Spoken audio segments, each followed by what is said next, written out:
Om Swastiastu.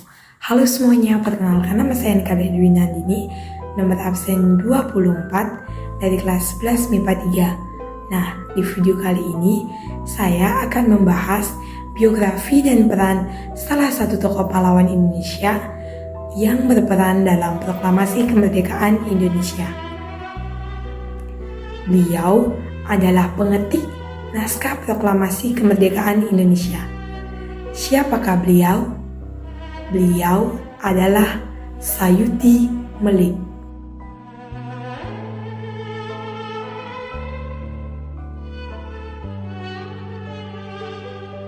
Muhammad Ibnu Sayuti atau dikenal sebagai Sayuti Melik lahir di Sleman, Yogyakarta 22 November 1908.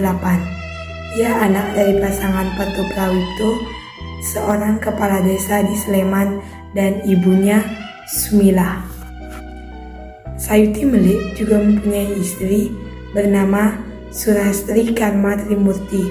Beliau seorang aktivis perempuan dan wartawan. Sayuti Melik memulai pendidikannya di sekolah Ongkoloro di desa Sewolan hingga kelas 4. Ia meneruskan pendidikannya ini hingga mendapatkan ijazah di Yogyakarta. Lalu Sayuti Melik melanjutkan pendidikannya ke sekolah guru di Solo. Namun, ia ditangkap Belanda karena dicurigai tergabung dalam kegiatan politik. Semenjak saat itu, ia lebih sering belajar mandiri. Setelah Indonesia merdeka, ia memutuskan untuk kuliah di Fakultas Ilmu Sosial Universitas Indonesia. Namun hanya dalam waktu yang singkat dan Sayuti Melik tidak mendapatkan gelar. Nasionalisme dalam diri Sayuti Melik didapat dari didikan ayahnya yang saat ini menentang kebijakan Belanda terkait penanaman tembakau di sawah miliknya.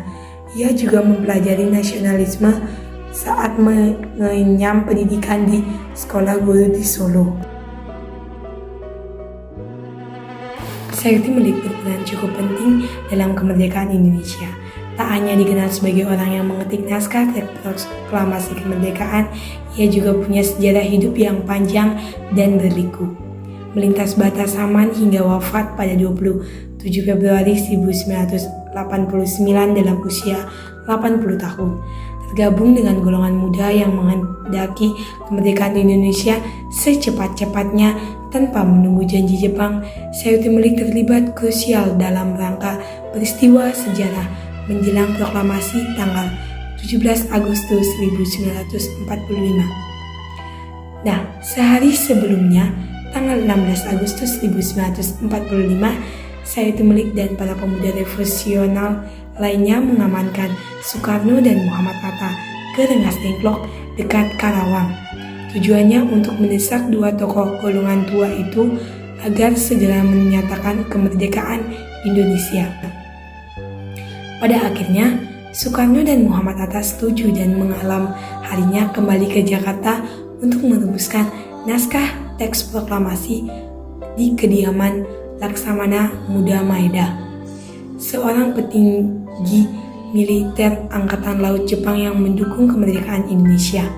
Soekarno, Muhammad Hatta, dan Ahmad Subarjo saling bertukar pandang, berbalas ide, dan merangkai kata-kata yang tepat untuk mengisi teks proklamasi kemerdekaan Republik Indonesia. Di ruang yang sama, Sayuti Melik diminta untuk mengetik naskah teks proklamasi hasil rumusan tersebut. Alasan saya menceritakan beliau karena peran beliau dicatat dalam sejarah sebagai pengetik sekaligus saksi penyusun naskah proklamasi kemerdekaan Indonesia. Oleh karena itu, nama beliau tidak bisa kita lupakan saat kita mengingat proses memproklamasikan kemerdekaan Indonesia, serta rasa semangat yang dimiliki beliau walaupun beliau berulang kali merasakan dinginnya tembok penjara, namun itu tidak menjadi alasan beliau untuk berhenti untuk berjuang. Nah, sekian tadi video dari saya. Bila mungkin ada kesalahan kata atau pengucapan yang kurang tepat, saya mohon maaf. Saya tutup dengan Param Santi. Om Santi Santi Santi Om. Sampai jumpa.